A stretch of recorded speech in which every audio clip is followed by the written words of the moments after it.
What's the meaning of booby prize?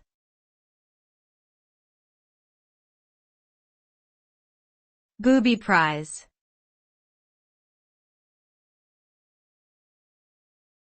Booby prize.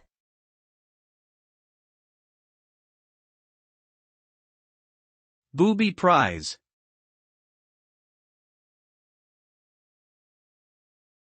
Booby prize.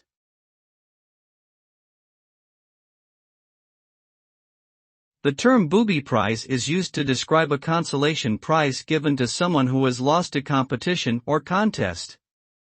It is typically viewed as a less desirable or less valuable prize compared to the main award. The phrase originated from the Spanish word bobo, which means fool or simpleton. Therefore, receiving a booby prize can be seen as a playful form of punishment for being foolish or not performing well in the competition. While it may provide some comfort to the recipient, it also serves as a reminder of their failure to win the main prize.